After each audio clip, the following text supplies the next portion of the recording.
श्री लक्ष्मी अष्टोत्तर शतनाम स्तोत्रम्। देव्युवाच देवदेव महादेव त्रिकालज्ञ महेश्वर करुणाकर देवेश भक्तानुग्रहकारक। अष्टोत्तरशतं लक्षम्याः श्रोतुमिच्छामि तत्त्वतः। ईश्वर उवाच देवी साधो महाभागे महाभाग्यप्रदायकम् सर्वैश्वर्यकरं पुण्यं सर्वपापप्रणाशनम्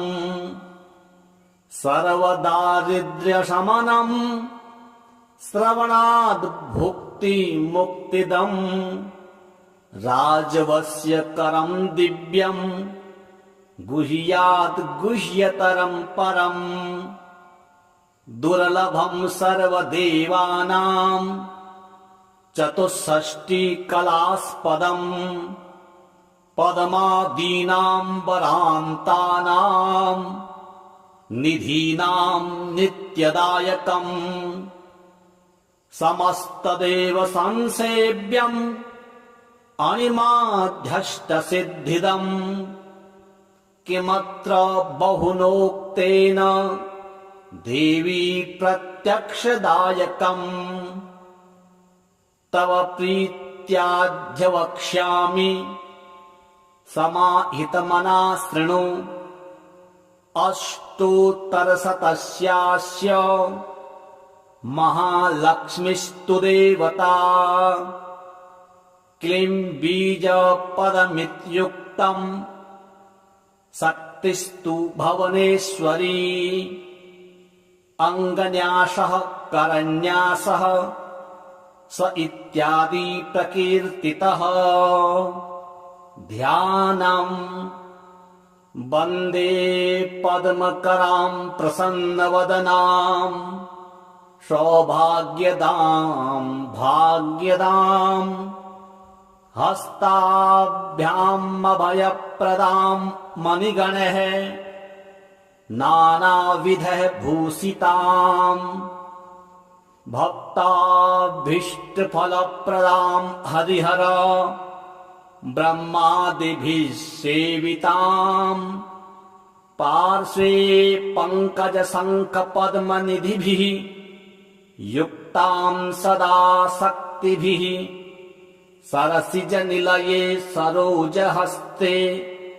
धवलतरांशुकगन्धमाल्यशोभे भगवति हरिवल्लभे मनोज्ञे त्रिभुवन भूतिकरि प्रसीद मह्यम्। ॐ प्रकृतिं विकृतिं विद्यां सर्वभूतहितप्रदां श्रद्धां विभूतिं सुरभिं नमामि परमात्मिकम्।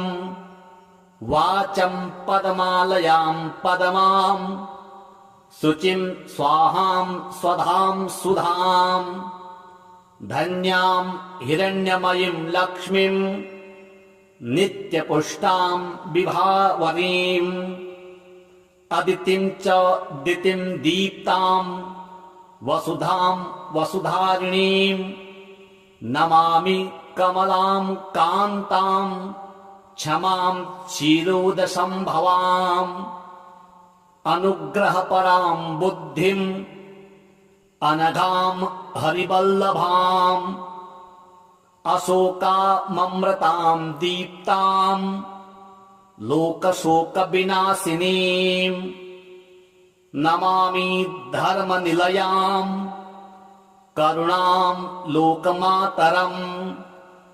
पद्मप्रियां पद्महस्तां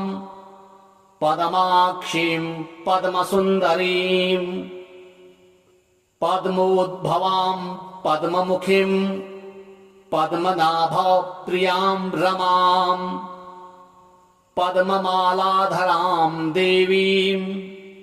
पद्मिनीं पद्मगन्धिनीं पुण्यगन्धां सुप्रसन्नां प्रसादाभिमुखीं प्रभां नमामि चन्द्रवदनां चन्द्रां चन्द्रसहोदरीं चतुर्भुजां चन्द्ररूपां इन्दिरामिन्दुशीतलाम् आह्लादजननीं पुष्टिं शिवां शिवकारीं सतीं विमलां विश्वजननीं तुष्टिं दारिद्र्यनाशिनीं प्रीतिपुष्करिणीं शान्तां सकलमाल्याम्बरां श्रियं भास्करीं बिल्वनिलयां वरारोहां यशस्विनीं वसुन्धरामुदाराङ्गां हरिणीं हेममालिनीं धनधान्यकरीं सिद्धिं स्त्रैण सौम्यां शुभप्रदां नृपवेश्मगतानन्दां वरलक्ष्मीं वसुप्रदां शुभां हिरण्यप्राकारां समुद्रतनयां जयां नमामि मङ्गलां देवीं विष्णुवक्षस्थलस्थितां विष्णुपत्नीं प्रसन्नाक्षीं नारायणसमाश्रितां दारिद्र्यध्वंसिनीं देवीं सर्वोपद्रववारिणीं नवदुर्गां महाकालीं ब्रह्मविष्णुशिवात्मिकां त्रिकालज्ञानसम्पन्नां नमामि भुवनेश्वरीं लक्ष्मीं क्षीरसमुद्रजाज तनयां श्रीरङ्गधामेश्वरीं दासीभूतसमस्तदेववनितां लोकैकदीपाङ्कुरां श्रीमन्मन्दकटाक्षलब्धविभवद् ब्रह्मेन्द्रगङ्गाधरां त्वां विलोक्य कुटुम्बिनीं सरसिजां वन्दे मुकुन्दप्रियां मातर्नमामि कमले कमलायताक्षि श्रीविष्णुधृतकमलवासिनि विश्वमातः क्षीरोदजे कमलकोमलगर्भगौरी लक्ष्मी प्रसीद सततं समतां शरण्ये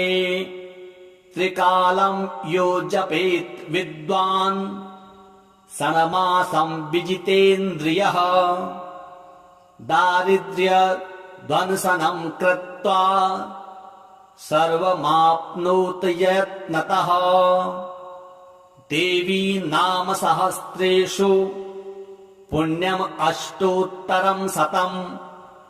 येन श्रियमवाप्नोति कोटिजन्मदरिद्रतः भृगुवारे शतं धीमान् पठेत् वत्सरमात्रकम् अष्टैश्वर्यमवाप्नोति कुबेर इव भूतले दारिद्र्यमोचनं नाम स्तोत्रम् अम्बापरं शतं येन श्रियमवाप्नोति कोटिजन्मदरिद्रतः भुक्त्वा तु विपुलान् भोगान् सायुज्यमाप्नुयात् प्रातः काले पठेन्नित्यम् सर्वदुःखोपशान्तये पठन्तो चिन्तयेद्देवीं सर्वाभरण देव्युवाच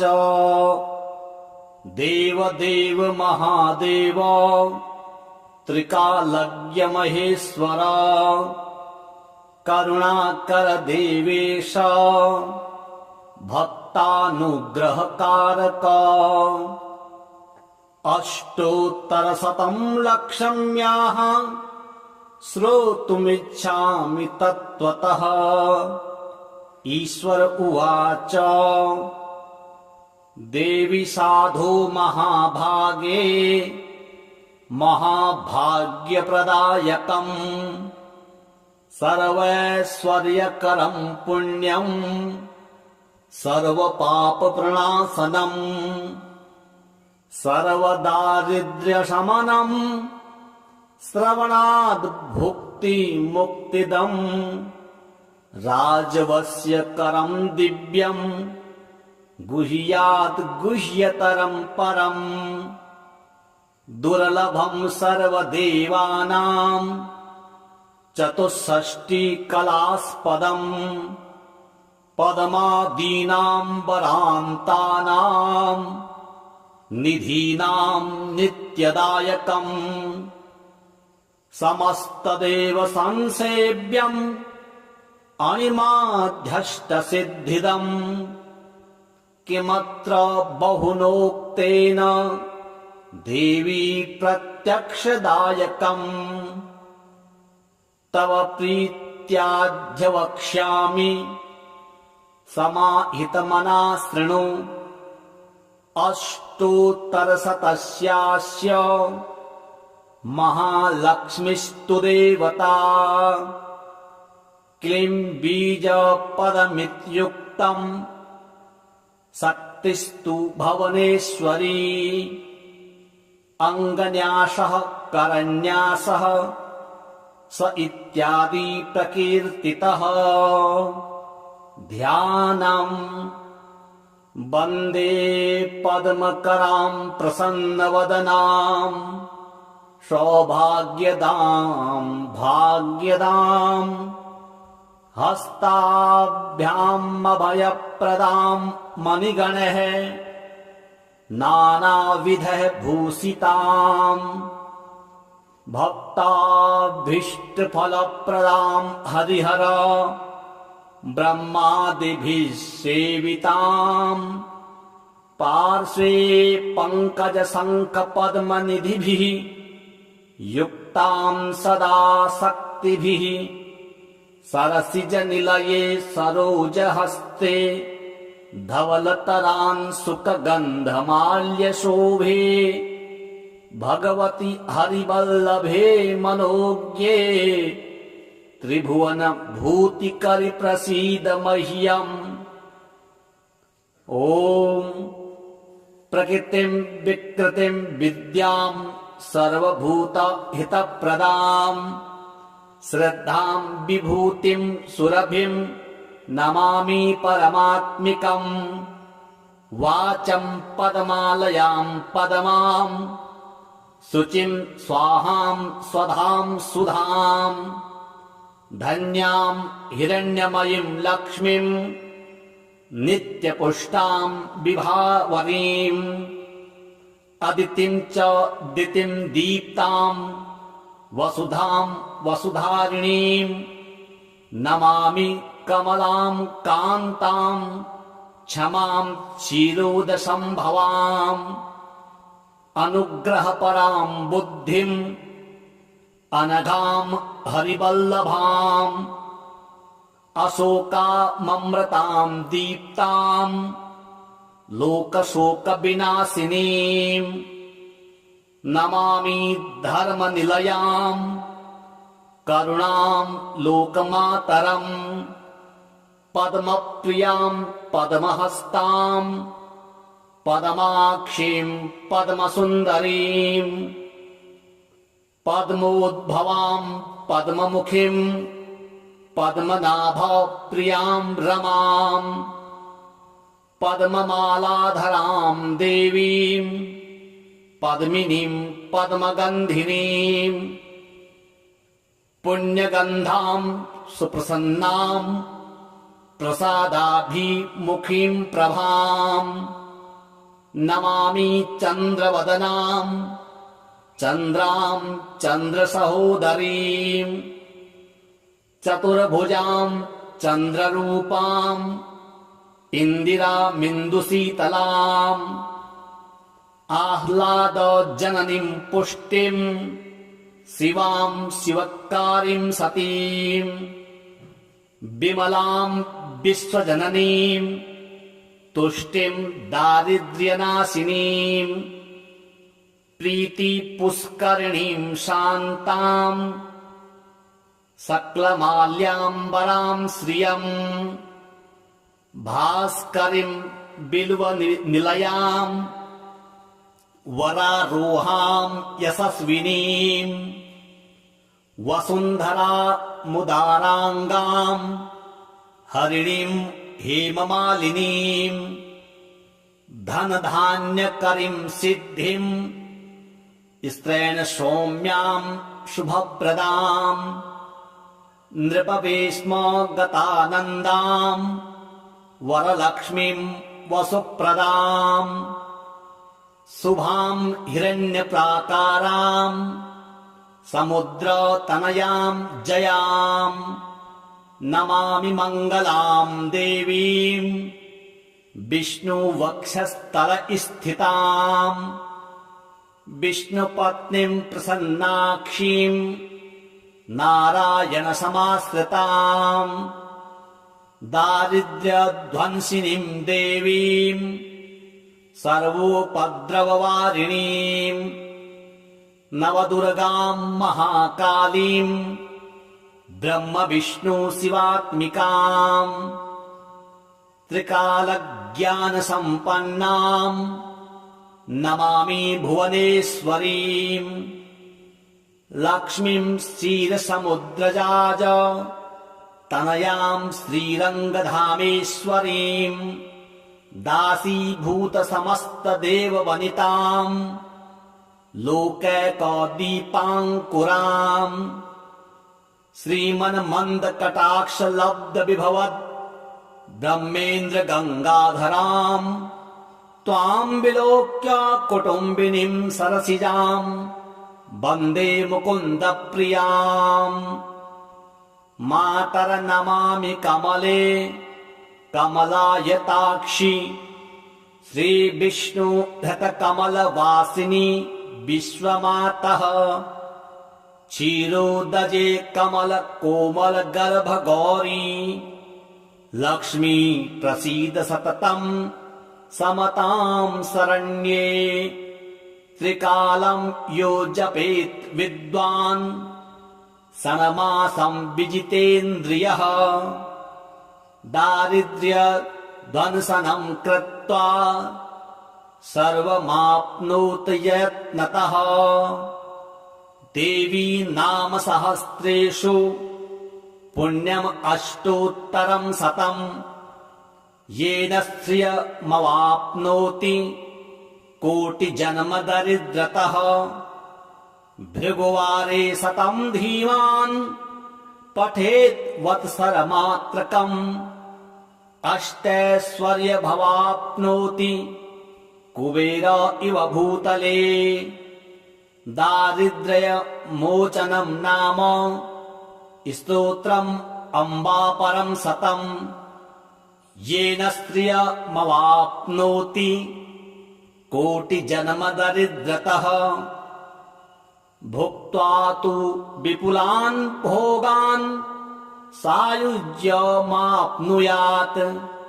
प्रातः काले पठेन्नित्यम् सर्वदुःखोपशान्तये पठन्तो चिन्तयेद्देवीं सर्वाभरण देव्युवाच देवदेव महादेव त्रिकालज्ञ महेश्वर करुणाकर देवेश भक्तानुग्रहकारक अष्टोत्तरशतं लक्ष्म्याः श्रोतुमिच्छामि तत्त्वतः ईश्वर उवाच देवी साधो महाभागे महाभाग्यप्रदायकम्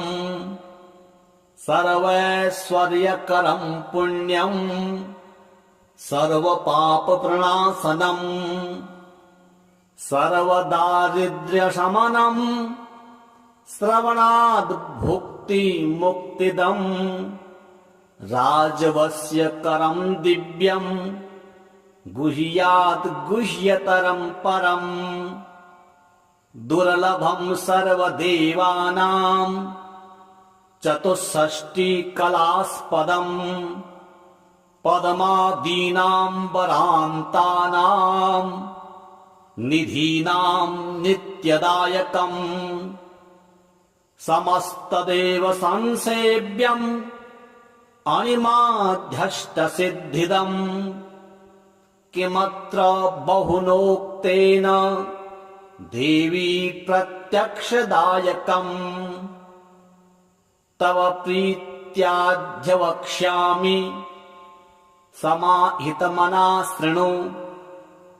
अष्टोत्तरशतस्यास्य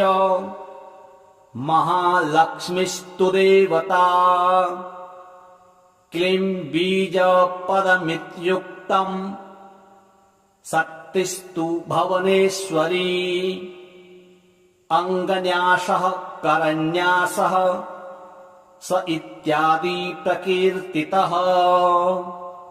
ध्यानम् वन्दे पद्मकरां प्रसन्नवदनां सौभाग्यदां भाग्यदां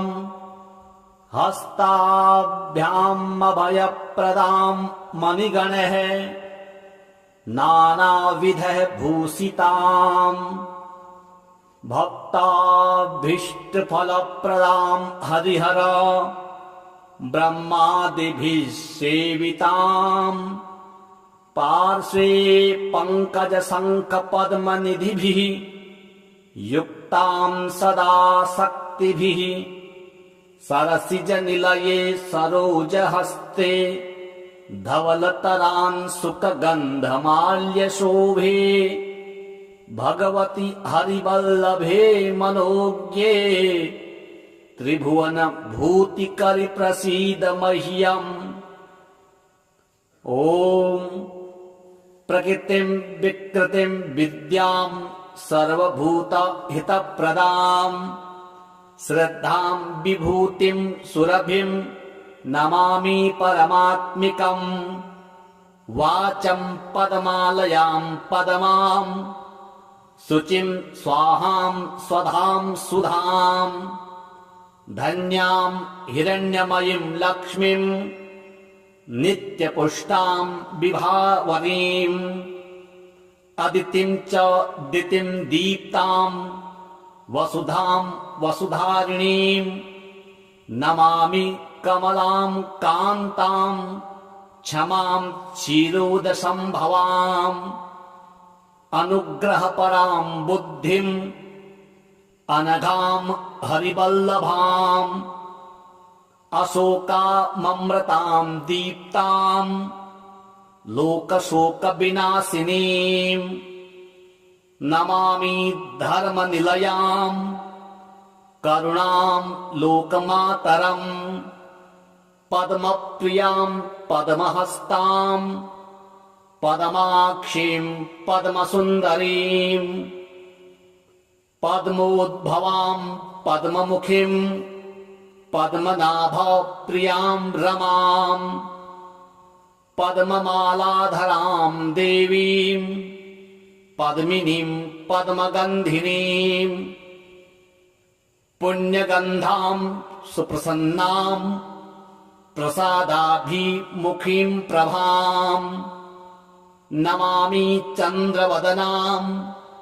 चन्द्रां चन्द्रसहोदरीं चतुर्भुजां चन्द्ररूपां इन्दिरामिन्दुशीतलाम्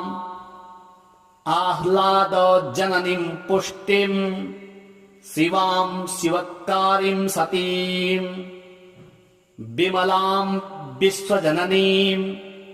तुष्टिं दारिद्र्यनाशिनीं प्रीतिपुष्करिणीं शान्तां सकलमाल्याम्बरां श्रियं भास्करीं बिल्वनिलयां वरारोहां यशस्विनीं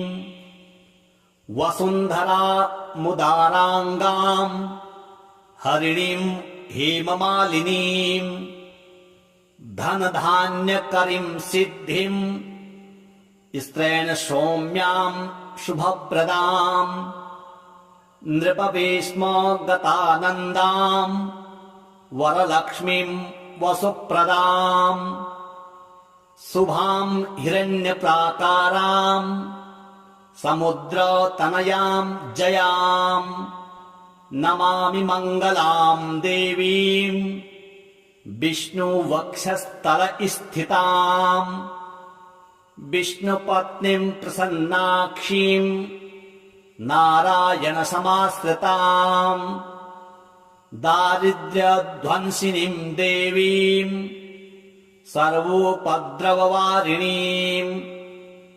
नवदुर्गाम् महाकालीम्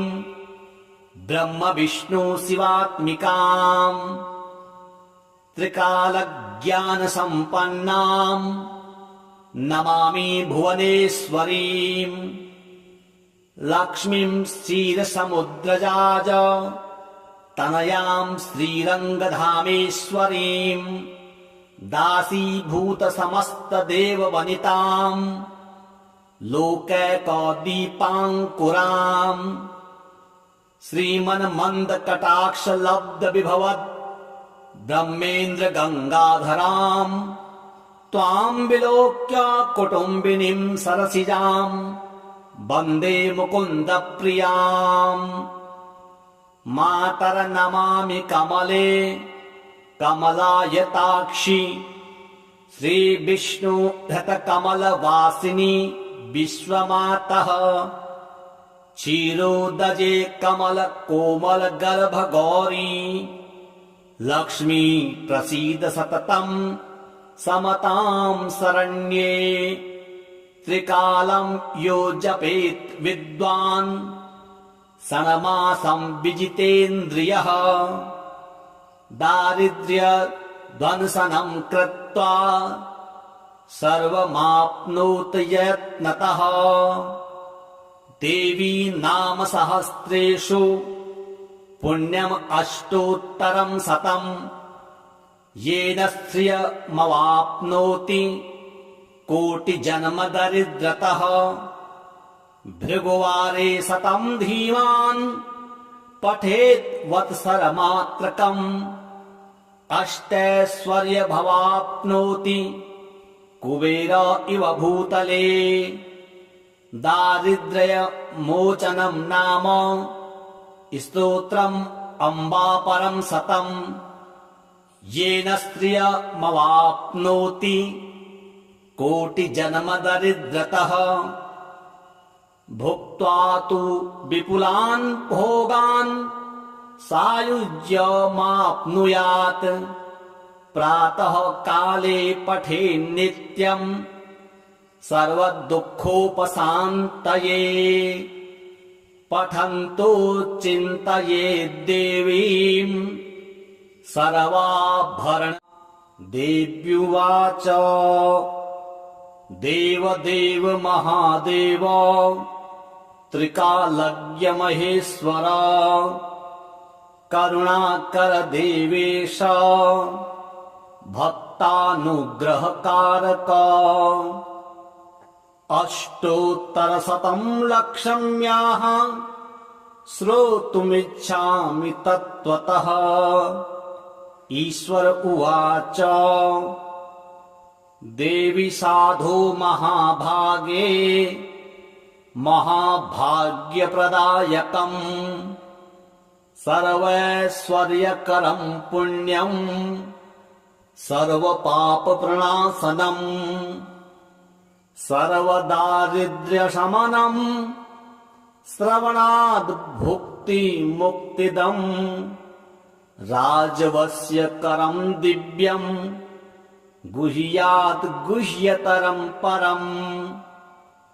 दुर्लभम् सर्वदेवानाम् चतुष्षष्टिकलास्पदम् पद्मादीनाम् वरान्तानाम् निधीनाम् नित्यदायकम्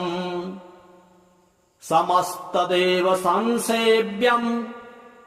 अणिमाध्यष्टसिद्धिदम् किमत्र बहुनोक्तेन देवी प्रत्यक्षदायकम् तव प्रीत्याद्य वक्ष्यामि समाहितमना शृणु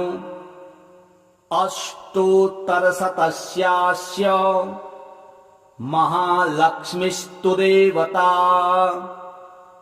क्लीं बीजपदमित्युक्तम् शक्तिस्तु भुवनेश्वरी अङ्गन्यासः करन्यासः स इत्यादि प्रकीर्तितः ध्यानम् वन्दे पद्मकरां प्रसन्नवदनां सौभाग्यदां भाग्यदां हस्ताभ्याम् अभयप्रदां मणिगणैः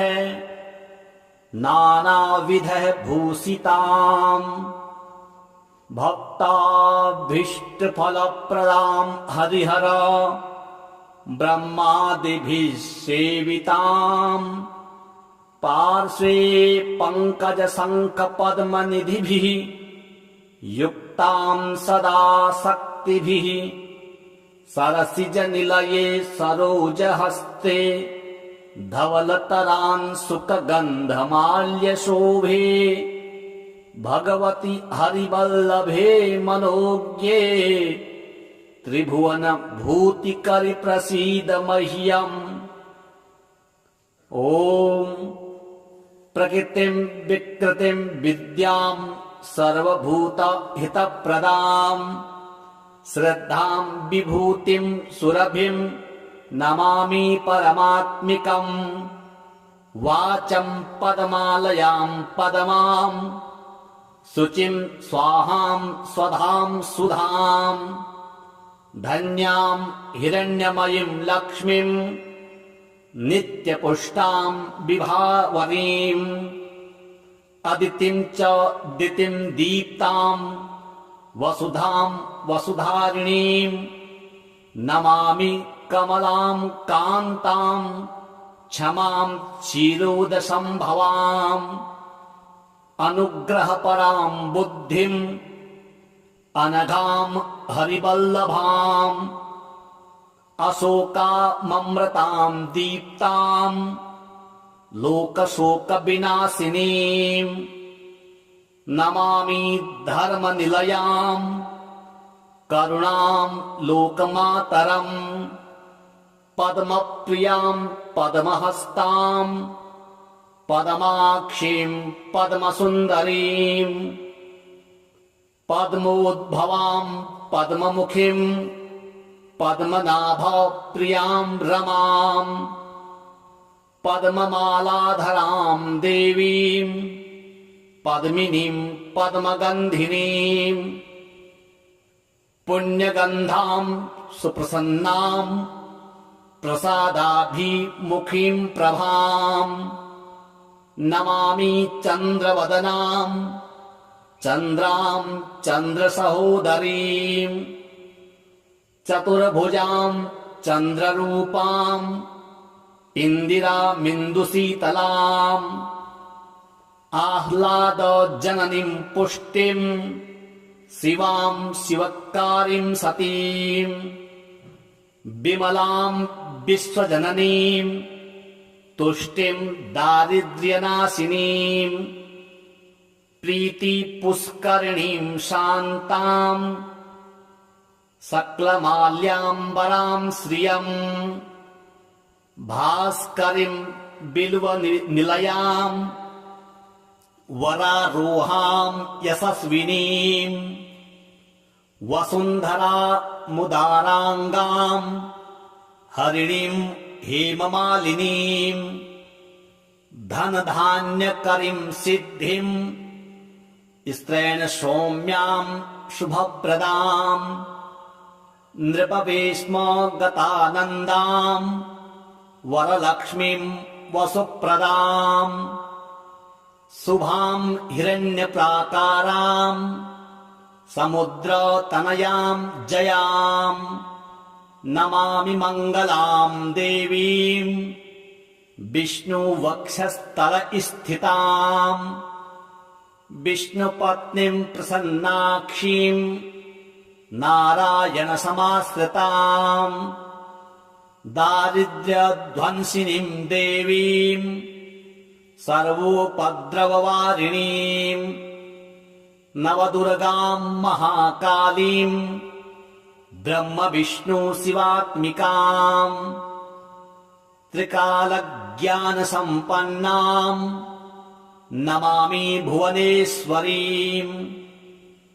लक्ष्मीं क्षीरसमुद्रजाज तनयां श्रीरङ्गधामेश्वरीं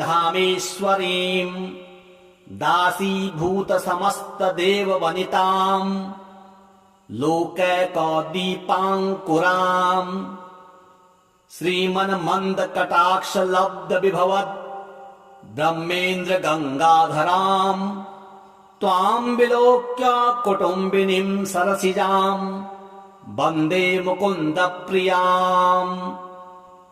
मातर्नमामि कमले कमलायताक्षि श्रीविष्णुधृतकमलवासिनि विश्वमातः क्षीरोदजे कमलकोमलगर्भगौरी लक्ष्मी प्रसीद सततं समतां शरण्ये त्रिकालं यो जपेत् विद्वान्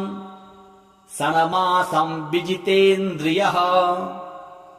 दारिद्र्यध्वंसनं कृत्वा सर्वमाप्नोत यत्नतः देवी नाम सहस्रेषु पुण्यम् अष्टोत्तरं शतं येन श्रियमवाप्नोति कोटिजन्मदरिद्रतः भृगुवारे शतं धीमान् पठेत् वत्सरमात्रकम् अष्टैश्वर्यमवाप्नोति कुबेर इव भूतले दारिद्र्यमोचनं नाम स्तोत्रम् अम्बापरं शतं येन स्त्रियमवाप्नोति कोटिजन्मदरिद्रतः भुक्त्वा तु विपुलान् भोगान् सायुज्यमाप्नुयात् प्रातः काले पठेन्नित्यम् सर्वदुःखोपशान्तये पठन्तो चिन्तयेद्देवीं सर्वाभरण देव्युवाच देवदेव महादेव त्रिकालज्ञ महेश्वर करुणाकर देवेश भक्तानुग्रहकारक अष्टोत्तरशतं लक्ष्म्याः श्रोतुमिच्छामि तत्त्वतः ईश्वर उवाच देवी साधो महाभागे महाभाग्यप्रदायकम् सर्वैश्वर्यकरं पुण्यं सर्वपापप्रणाशनम् सर्वदारिद्र्यशमनम् श्रवणाद् भुक्तिमुक्तिदम् राजवस्यकरं दिव्यम् गुह्यात् गुह्यतरं परम् दुर्लभं सर्वदेवानां चतुष्षष्टिकलास्पदम् पद्मादीनां वरान्तानां निधीनां नित्यदायकम् समस्तदेव संसेव्यम् अणिमाध्यष्टसिद्धिदम् किमत्र बहुनोक्तेन देवी प्रत्यक्षदायकम् तव प्रीत्याद्य वक्ष्यामि समाहितमना शृणु अष्टोत्तरशतस्यास्य महालक्ष्मीस्तु देवता क्लीं बीजपदमित्युक्तम् शक्तिस्तु भुवनेश्वरी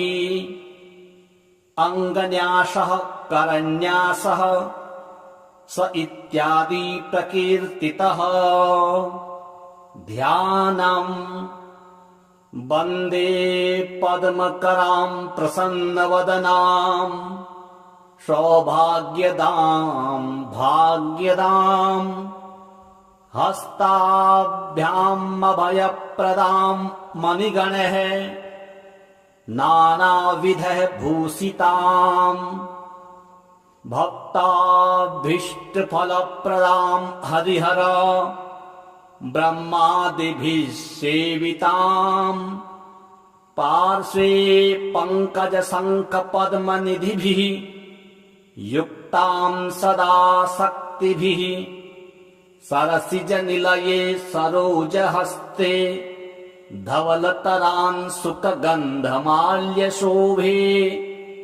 भगवति हरिवल्लभे मनोज्ञे त्रिभुवन भूतिकरि प्रसीद मह्यम् ॐ प्रकृतिं विकृतिं विद्यां सर्वभूत हितप्रदां श्रद्धां विभूतिं सुरभिं नमामि परमात्मिकम् वाचं पदमालयां पदमां शुचिं स्वाहां स्वधां सुधां धन्यां हिरण्यमयीं लक्ष्मीं नित्यपुष्टां विभावरीं अदितिं च दितिं दीप्तां वसुधां वसुधारिणीं नमामि कमलां कान्तां क्षमां क्षीरोदसंभवाम् अनुग्रहपरां बुद्धिम् अनघां हरिवल्लभाम् अशोकाममृतां दीप्तां लोकशोकविनाशिनीं नमामि धर्मनिलयां करुणां लोकमातरम् पद्मप्रियां पद्महस्तां पद्माक्षीं पद्मसुन्दरीं पद्मोद्भवां पद्ममुखीं पद्मनाभप्रियां रमां पद्ममालाधरां देवीं पद्मिनीं पद्मगन्धिनीं पुण्यगन्धां सुप्रसन्नां प्रसादाभिमुखीं प्रभां नमामि चन्द्रवदनां चन्द्रां चन्द्रसहोदरीं चतुर्भुजां चन्द्ररूपां इन्दिरामिन्दुशीतलाम् आह्लादजननीं पुष्टिं शिवां शिवकारीं सतीं विमलां विश्वजननीं तुष्टिं दारिद्र्यनाशिनीं प्रीतिपुष्करिणीं शान्तां सकलमाल्याम्बरां श्रियं भास्करीं बिल्वनिलयां वरारोहां यशस्विनीं वसुन्धरामुदाराङ्गां हरिणीं हेममालिनीं धनधान्यकरीं सिद्धिं स्त्रैण सौम्यां शुभप्रदां नृपवेश्मगतानन्दां वरलक्ष्मीं वसुप्रदां शुभां हिरण्यप्राकारां समुद्रतनयां जयां नमामि मङ्गलां देवीं विष्णुवक्षस्थलस्थितां विष्णुपत्नीं प्रसन्नाक्षीं नारायणसमाश्रितां दारिद्र्यध्वंसिनीं देवीं सर्वोपद्रववारिणीं नवदुर्गां महाकालीं ब्रह्म विष्णु शिवात्मिकां त्रिकालज्ञानसम्पन्नां नमामि भुवनेश्वरीं लक्ष्मीं क्षीरसमुद्रजाज तनयां श्रीरङ्गधामेश्वरीं दासीभूतसमस्तदेववनितां लोकैकदीपाङ्कुराम् श्रीमन्मन्दकटाक्षलब्धविभवद्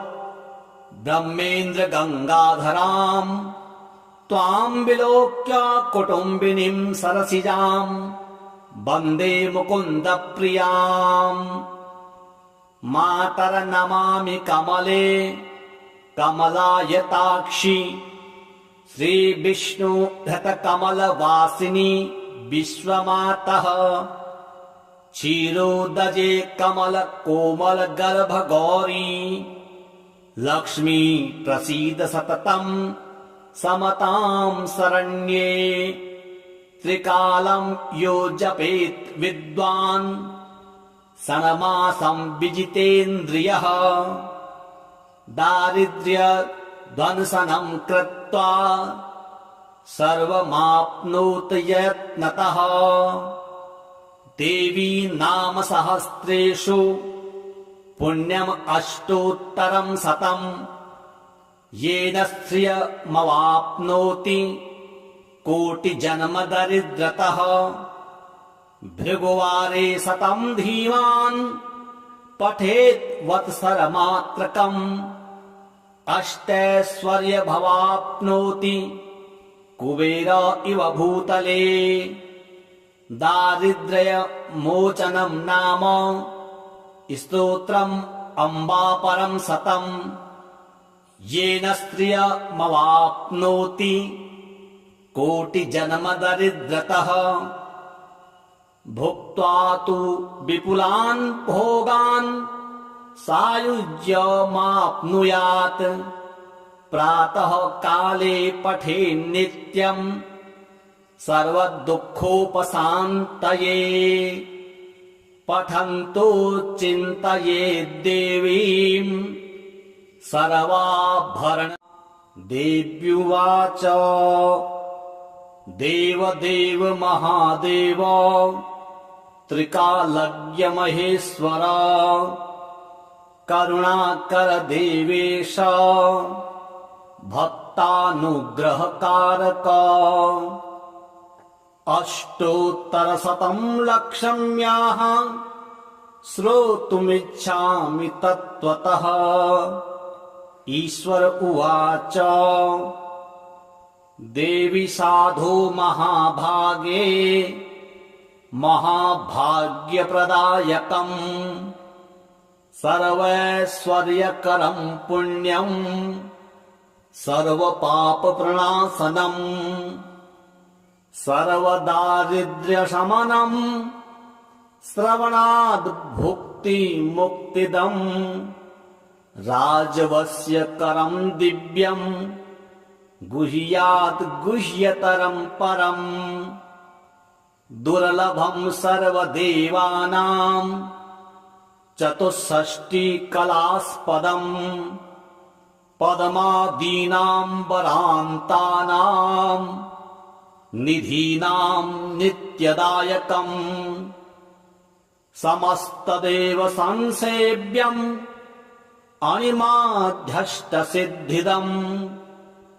किमत्र बहुनोक्तेन देवी प्रत्यक्षदायकम्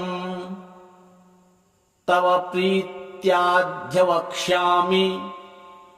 समाहितमना शृणु अष्टोत्तरशतस्यास्य महालक्ष्मीस्तु देवता क्लीं बीजपदमित्युक्तम्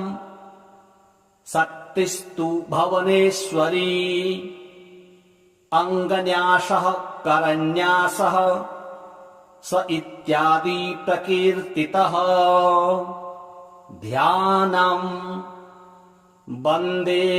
पद्मकरां प्रसन्नवदनां सौभाग्यदां भाग्यदां हस्ताभ्याम् अभयप्रदां मणिगणैः नानाविधः भूषितां भक्ताभीष्टफलप्रदां हरिहर ब्रह्मादिभिः सेवितां पार्श्वे पङ्कजशङ्खपद्मनिधिभिः युक्तां सदा शक्तिभिः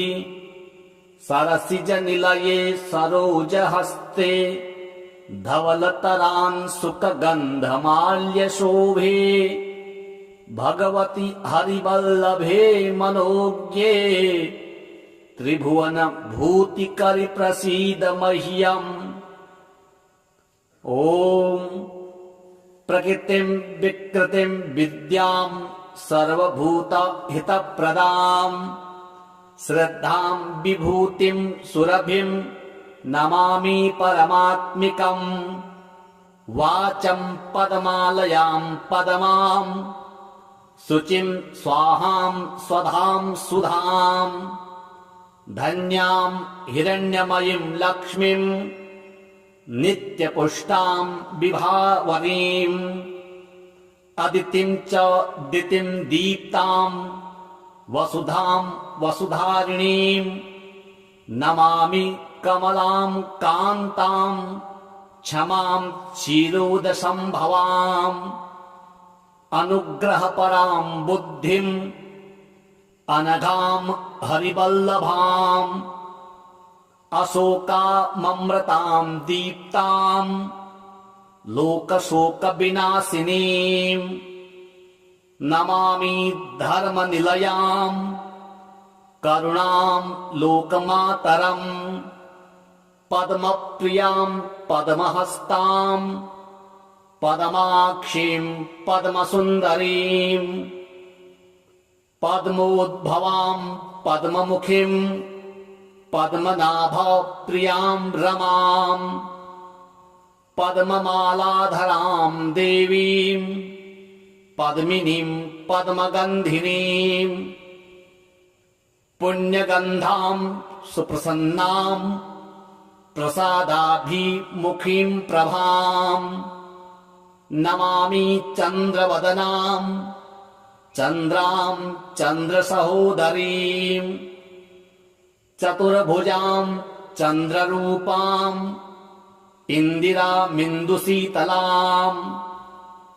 आह्लादजननीं पुष्टिं शिवां शिवकारीं सतीं विमलां विश्वजननीं तुष्टिं दारिद्र्यनाशिनीं प्रीतिपुष्करिणीं शान्तां सकलमाल्याम्बरां श्रियम् भास्करीं बिल्वनिलयां वरारोहां यशस्विनीं वसुन्धरामुदाराङ्गां हरिणीं हेममालिनीं धनधान्यकरीं सिद्धिं स्त्रैण सौम्यां शुभप्रदां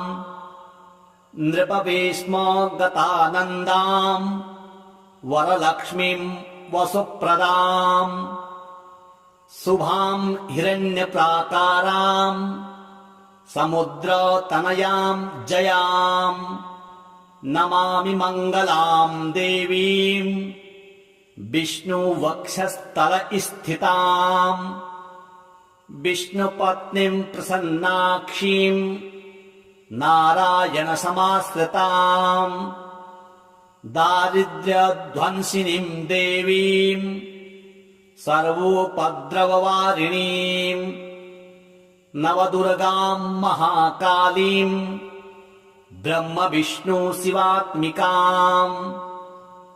त्रिकालज्ञानसम्पन्नां नमामि भुवनेश्वरीं लक्ष्मीं क्षीरसमुद्रजाज तनयां श्रीरङ्गधामेश्वरीं दासीभूतसमस्तदेववनितां लोकैकदीपाङ्कुराम् श्रीमन्मन्दकटाक्षलब्धविभवद् ब्रह्मेन्द्र गङ्गाधराम् त्वाम् विलोक्य कुटुम्बिनीम् सरसिजाम् वन्दे मुकुन्द प्रियाम्। मातर नमामि कमले कमलायताक्षि श्रीविष्णु धृतकमलवासिनि विश्वमातः